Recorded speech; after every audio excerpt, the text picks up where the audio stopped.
여러분의 삶에 하나님의 은혜가 늘 가득하기를 축복합니다. 10월 마지막 주일은 종교개혁 기념 주일입니다. 506년이 지났습니다. 종교개혁 후에 1517년 10월 31일 시작된 종교개혁의 슬로건은 개혁된 교회는 계속 개혁되어야 한다 였습니다. 개혁된 교회는 그대로 머물러 있어서는 안 되고 계속 개혁되어야 한다, 계속 변화되어야 한다는 중요한 명제를 남겼습니다. 계속된 개혁, 그리고 계속된 변화, 우리 교회도 또 저와 여러분 우리의 신앙도 계속 개혁되어야 되고 계속 변화되어야 합니다. 그 개혁, 그 변화의 기준은 하나님의 말씀이죠. 그래서 종교개혁 기념주의를 즈음해서 우리 개신교인들은 더 하나님의 말씀에 집중하고 그 하나님 말씀을 마음에 새기려고 애써야 합니다. 그런데 사탄은 늘 우리의 신앙을 방해하죠. 우리 곁에서 교묘하게 역사합니다. 우리에게서 이 종교개혁의 역사에 큰 획을 그은 이 종교개혁의 중요한 의미들을 빼앗아 가려고 여러 가지 애를 써왔습니다. 그 대표적인 것이 10월 마지막 날 세상이 즐기는 할로윈데이라고 하는 건데, 안타깝게도 여기 유치부 교사분들도 계시는데 우리 어린 자녀들, 청소년들, 청년들 너무나 쉽게 접하는 이 할로윈데이 행사가 돼버렸습니다. 이 할로윈데이는 아일랜드 켈트족의 오랜 풍습이었는데 이것이 미국으로 건너가고 그리고 지금은 거의 전 세계로 확산됐습니다. 켈트족이 한 해의 마지막 날에 음식을 준비해서 죽음의 신에게, 잊지도 않은 이 죽음의 신에게 제사를 올리는 풍습이 있었다고 하는데, 이때 악령이 오는데 이 악령이 자신들을 알아보지 못하게 하려고, 자신과 똑같은 악령인 줄 알게 하려고 분장을 기괴하게 하고 괴물 분장을 하고 마녀로 분장하고 유령같이 하고 이런 아주 기괴한 그런 복장들을 하고 그렇게 이 시간들을 지냈습니다. 그리고 미국으로 가서는 이것이 미국의 대표적인 축제가 되었고 전 세계로 확대되면서 상업성도 띄게 됐습니다. 우리나라도 마찬가지죠. 지금 기괴한 복장을 한 채 이웃집을 다니면서 사탕을 얻고 초콜릿을 얻고, 이 사탄은 이렇게 어떤 면에서는 세상적으로 재미있어 보이고 즐거워 보이는 이 허울 좋은 포장으로 우리 자녀들을 현혹하고 종교개혁에 갖고 있었던 그런 신앙의 기본적인 중요한 것들을 여러 가지 방법으로 오염시키고 그리고 잊어버리게 해버렸습니다. 우리는 이 본래의 신앙의 의미들을 붙들어야 합니다. 그리고 우리 부모님들께서는 우리 자녀들에게 10월 31일 세상이 할로윈데이를 이야기할 때에 할로윈데이가 과연 무엇인지, 우리가 무엇을 붙들어야 하는 것인지, 그것이 무엇을 붙드는 것이 맞는 것인지를 가르쳐 주어야 합니다. 올 10월 31일은 개신교인인 여러분 자신의 신앙을 말씀 안에서 돌아보고 그리고 여러분 자신의 개혁을 힘쓰는 날로 보낼 수 있기를 바랍니다. 여러분 오늘 날씨가 어떻습니까? 갑자기 날씨 얘기인데 성경에 지금 날씨 얘기합니다. 날씨가 어떻죠? 오늘 날씨가 굉장히 좋을 것 같았습니다. 아침에 나오다 보니까 새벽에도 그랬었고요. 우리는 밖에 나와서 바람을 느껴보고 하늘을 보기 전에도 이미 손쉽게 일기를 오늘 날씨는 어떨지, 내일은 또 어떨지 이런 것들을 예측할 수 있습니다. 심지어 뉴스를 보거나 뉴스를 듣지 않더라도 손에 들고 있는 핸드폰을 통해서 우리가 살고 있는 여기 아니고 다른 지역, 서울의 날씨는 어떨까, 저기 광주의 날씨는 어떨까 다 알 수 있습니다.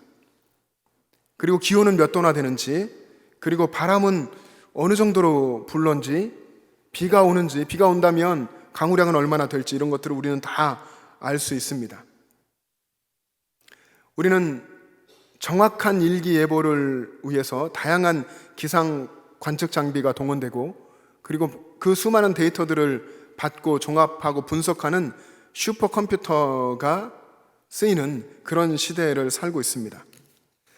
그래도 일기예보가 가끔은 수정도 되고 또 안 맞을 때도 있죠. 하나님이 주시는 일기를 맞춘다고 하는 것이 쉽지 않은 것입니다. 몇 년 전까지만 해도 기상청 직원들이 체육대회 하는 날에는 늘 비가 온다, 이런 우스갯소리가 있었습니다. 기상청 직원들이 체육대회 할 때 우린 체육대회 하지 말아라, 이런 이야기들 우스갯소리를 했었는데, 요즘에는 그때보다는 훨씬 정확성이 높아져서 날씨를 우리가 미리 예측하고 그리고 어떻게 행동할 것인지를 준비해서 살 수 있는 그런 우리는 엄청난 혜택을 누리며 살고 있습니다. 그런데 이런 과학기술이 발달하기 이전인 옛날에는 경험을 통해서 날씨를 예측했습니다. 오늘 본문에서 예수님이 날씨에 대한 이런 이야기를 하시죠. 구름이 서쪽에서 일어나는 것을 보면 곧 소나기가 오겠다고 예측하고, 남쪽에서부터 바람이 불어오면 날씨가 무척 더워지겠다라고 사람들이 예측한다 라고 예수님 말씀하셨죠. 그리고 실제로 그런 예측이 잘 맞기도 했습니다. 이스라엘의 서쪽에는 지중해가 있습니다. 그래서 지중해에서 구름이 일어나면 이 지중해 바다의 높은 습도를 머금은 비구름이 됩니다. 그래서 그쪽에서 구름이 일어나면 곧 소나기가 올 것이다, 또 늘 그러곤 했었습니다. 경험적으로 이것을 알고 있었던 거죠, 이스라엘 사람들이. 또 이스라엘 남쪽은 사막지대입니다.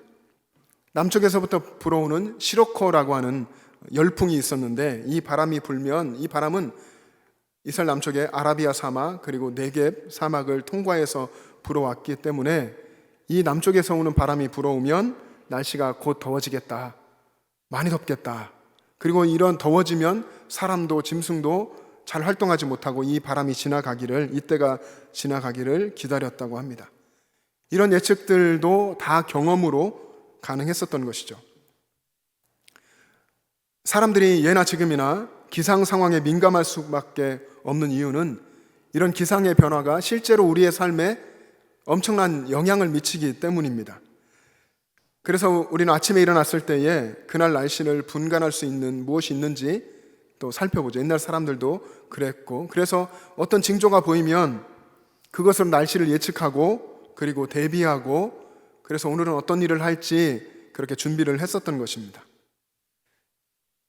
요즘도 우리는 날씨를 핸드폰으로 일어나면 예측을 하고 확인하고, 또 비가 예보되어 있으면 학교 갈 때 자녀들에게 우산을 챙겨주기도 합니다. 농사하시는 분들, 과수농사 하시는 분들, 기상 상황에 대해서 민감할 수밖에 없습니다. 강수량 그리고 일조량, 이런 것에 따라서 농가 소득이 달라지죠. 그리고 그 기상 상황, 변화무쌍한 기상 상황에 어떻게 대처하느냐에 따라서 농가의 희비가 엇갈리기도 합니다. 기상 변화, 우리의 삶에 아주 밀접하게 연관되어 있는데, 그렇기 때문에 우리는 이 기상의 변화에 민감해야 되고 좀 적절하게 대처해야 합니다. 그래야 어려움을 겪지 않고, 어려움을 겪어도 덜 겪게 되겠죠. 이런 것은 여러분 누가 가르쳐줘서 알게 되는 것이 아니라 경험으로 또 알게 되는 겁니다. 오늘 본문에서 예수님이 책망을 하십니다. 56절에서 예수님이 책망하시는데 56절 말씀을 한번 같이 읽어보겠습니다. 시작. 외식하는 자여, 너희가 천지의 기상은 분간할 줄 알면서 어찌 이 시대는 분간하지 못하느냐. 외식하는 자여, 어찌 이 시대는 분간하지 못하느냐. 여러분, 여기 분간한다고 하는 헬라어 도키마조라는 단어인데, 이 단어는 조사한다, 그리고 안다, 해석한다, 이해한다, 이런 뜻을 가지고 있습니다. 그래서 천지의 기상은 분간할 줄 알면서, 이해하면서 어찌 이 시대는 분간하지 못하느냐, 이 말씀은 천지의 기상 변화에는 그렇게 민감하게 반응하고 또 잘 해석하려고 하고 잘 해석해서 어떻게 대처해야 하는지도 여러분 잘 알면서 어떻게 이 시대에 대해서는 그렇게 알지 못하고 깨닫지 못하고 그렇게도 둔감하냐, 이런 말씀을 하신 겁니다. 천지의 기상이 우리 삶에 아무리 막대한 영향을 준다고 해도 정작 우리가 분간해야 할 이 시대를 분간하지 못하면 그 사람은 어리석은 사람이고 외식하는 사람이라고 예수님이 책망하신 겁니다. 이런 바꿔 말하면 천지 기상은 분간하지 못해 어려움을 겪는다고 해도 이 시대는 분간해라, 이 시대는 분간할 줄 알아야 한다, 이런 말씀을 하신 거죠. 이 시대, 여러분이 살고 있는 이 시대를 분간하지 못하면서 천지의 기상만 분간하는 사람, 외식하는 사람과 같다라고 말씀하신 겁니다. 외식하는 사람, 여러분 정말 무서운 예수님의 책망입니다. 외식하는 자에 대한 책망이 복음서에 많이 나오는데 화가 있을 것이라고 말씀하시죠. 화 있을진저 외식하는 자들아, 너는 회칠한 무덤과 같다. 겉은 아름답게 보여도 그 안에는 더러운 것이 가득하도다. 그리고 뱀들아, 독사들아, 예수님 이렇게 혹독하게 말씀하셨죠. 너희가 지옥의 판결을 피하지 못하리라. 외식하는 자들에게 주신 예수님의 책망입니다. 그럼 우리는 이 시대를 분간해야 할 텐데, 우리가 분간해야 할 이 시대가 무엇일까요? 이 시대를 분간한다는 것이 무엇이기에 분간하지 못하면 외식하는 사람이라는 책망을 들은 겁니까? 이 시대, 헬라어로 톤 카이론인데 이 카이로스라고 하는 단어가 쓰였습니다. 카이로스는 여러분 아시듯이 우리가 시계로 재는 일반적인 시간이 아니라 하나님의 때를 의미합니다. 오늘 본문에서는 임박한 하나님의 심판의 때를 가르치는데, 다가올 심판을 준비해야 할 시기임을 분간해라, 분별해라 하는 것입니다. 너희가 천지의 기상은 분간할 줄 알면서도 어찌 하나님의 때는 분간하지 못하느냐 하는 것입니다. 예수님을 따르는 수많은 무리들이 하나님의 때를 제대로 분간하기를 원하셨습니다. 예수님은 오늘 우리에게도 마찬가지입니다. 하나님의 때를 알지 못하는 영적 무지에서 벗어나기를 원하십니다. 그래서 하나님을 알고 하나님 앞에 늘 우리는 하나님 앞에 서 있죠. 이 예배당에서만 아니라 여러분이 살고 있는 모든 장소에 하나님이 계십니다. 그 하나님 앞에 서 있는 나라고 하는 인간의 죄와 연약함을 깨닫고, 그래서 하나님 앞에서 회개하고 하나님의 심판의 때를 준비하는 영적인 안목을 갖기를 요구하십니다. 이어지는 57절 말씀에 보시면 예수님은 또 한 번 탄식하십니다.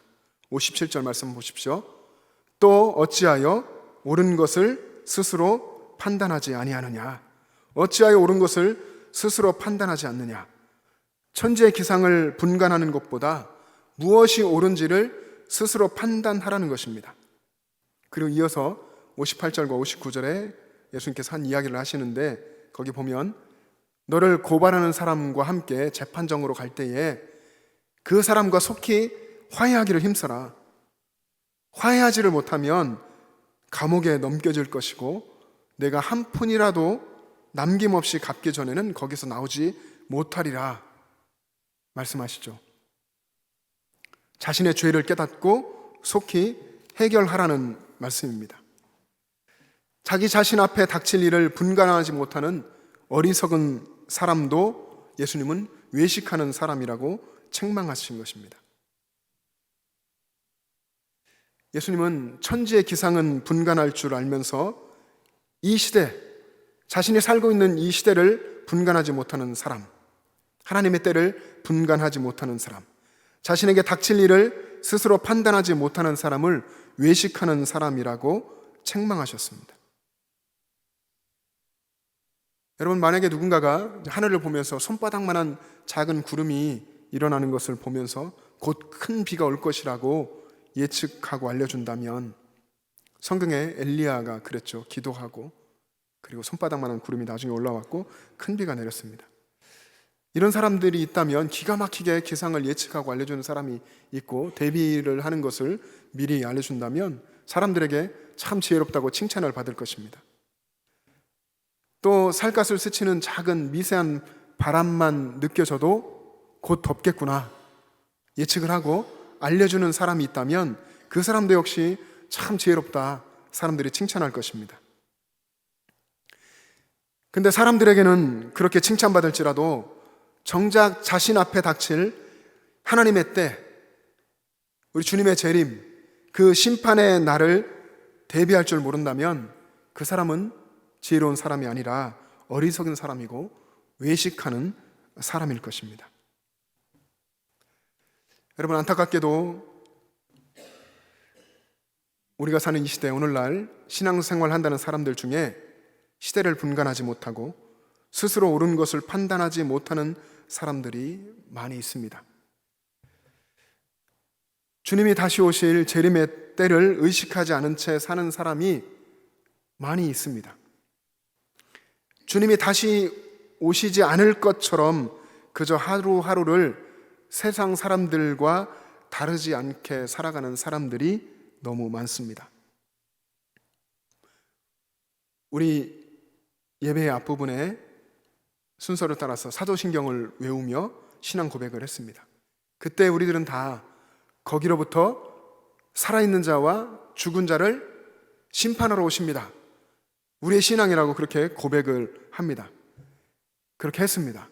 이렇게 고백을 하면서도 실제 삶에서는 종말이 오지 않을 것처럼 그렇게 사는 사람들이 많습니다.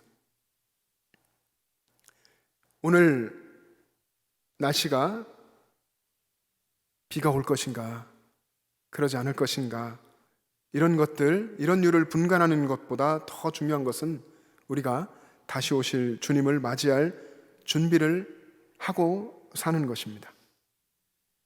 비가 올 징조가 분명히 보였는데도 우산을 챙기지 않아서 비를 그냥 험빵 맞는 그런 부끄러운 일을 당하는 것보다, 그보다 훨씬 더 부끄러운 것은 다시 오실 주님을 예비하지 못해서 종말의 그날이 도적같이 닥쳐오고, 그래서 주님으로부터 나는 너를 알지 못한다, 외면받고 지옥의 형벌에 떨어지는 것이 더 무서운 것입니다. 사랑하는 여러분, 우리 자신을 잘 살펴보기 원합니다. 외식, 그 의미를 여러분 아시죠? 우리 얼마나 많은 외식을 합니까? 화려한, 또 다양한 여러 가지 포장지로 우리 자신을 포장하고 그렇게 아름답게 보이려고 했었던 그 모든 외식을 벗어내고 하나님 앞에서 진실하게 자신의 모습을 들여다보면 좋겠습니다. 내가 얼마나 하나님 앞에서, 또 사람들이 안다면 얼마나 부끄러운 존재인지, 얼마나 죄인인지, 신앙생활 한다고 하면서도 얼마나 분별력이 없고 나약한 존재인지, 얼마나 태만한 존재인지를 들여다보기 원합니다. 정작 우리가 분간해야 할 것은 천지의 기상이 아니라 하나님의 때, 또 우리 자신의 진실한 모습입니다. 이솝 우화에 이런 이야기가 있다고 합니다. 어느 날 사자 한 마리가 길을 가다가 아름다운 아가씨를 보게 됐습니다. 그래서 이 사자가 순식간에 사랑에 빠져가지고 이 아가씨를 따라갔습니다. 이 아가씨가 사는 집에 가서 아버지인 농부에게 청혼을 합니다. 내가 당신의 딸을 사랑하니 당신의 딸과 결혼해야겠어. 만일 결혼 승낙을 해주지 않는다면 당신 딸을 잡아먹겠어. 갑자기 이 사자의 청혼과 협박을 받은 농부는 앞이 캄캄했습니다. 허락할 수도 없고, 그렇다고 거절하자니 딸이 잡혀먹을 것 같고, 그래서 농부는 하루의 말미를 달라고 이야기하고 사자를 돌려보냈습니다. 그리고 걱정 때문에 잠도 못 자겠고 한숨만 쉬고 있는데 이제 딸이 그것을 알고 물어본 겁니다. 그 사정 이야기를 하니까, 그러면 내일 사자가 오면 시키는 대로 해달라고 딸이 이야기를 합니다. 다음날 아침에 일찍 사자가 찾아왔습니다. 생각해 보았어. 큰 소리를 치는 거죠. 그러자 농부는 사자에게 그의 용맹함, 칭찬하면서 딸이 이야기한 대로 이렇게 이야기합니다.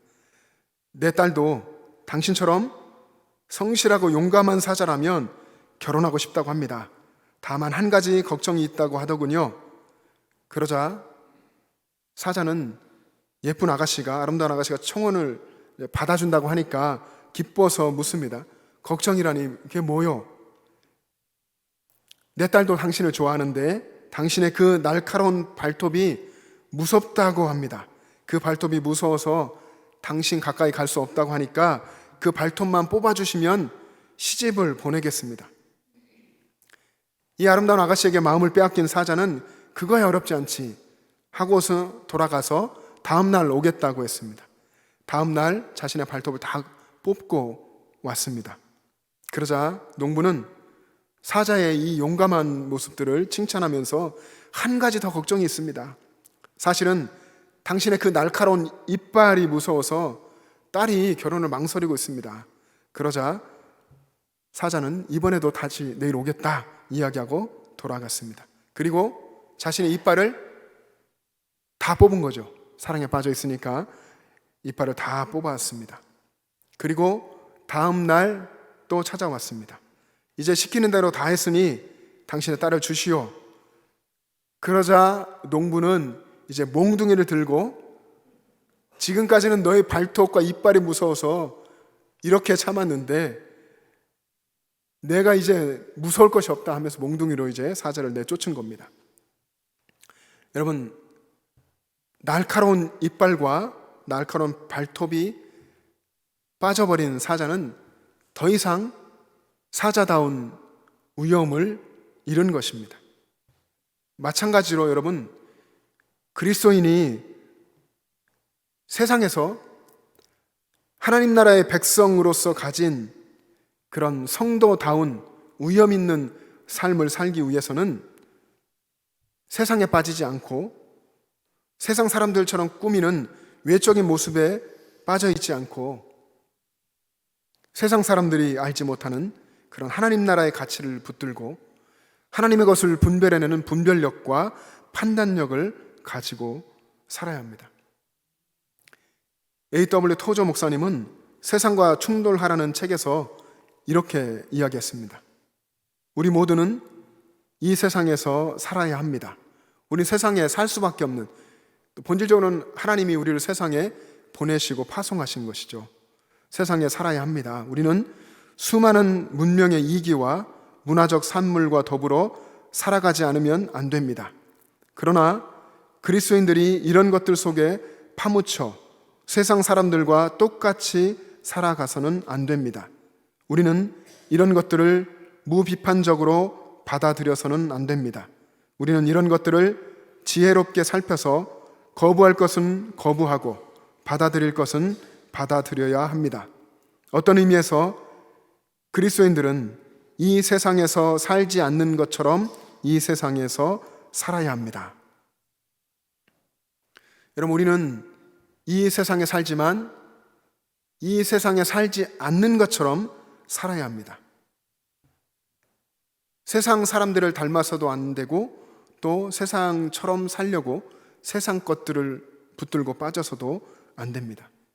세상의 유익보다 하나님을 가까이 하고 세상이 주는 수많은 유혹을 붙들지 않고 하나님 나라의 즐거움으로 만족하며 살아야 합니다. 사랑하는 여러분, 세상의 일은 잘 분별하면서 영적인 일은 분별하지 못하는 외식하는 자로 살지 마십시오. 세상의 일은 잘 분별하지 못할지라도 하나님의 뜻을 분별할 줄 알고 하나님의 때를 분별할 줄 아는 하나님 나라 백성으로 살아가십시오. 세상에 빠져서 성도다움을 망각한 채 살지 말고 하나님의 말씀을 따라 분별력 있고 판단력 있는 모습으로 살아가시기를 축복합니다. 우리 함께 기도하겠습니다.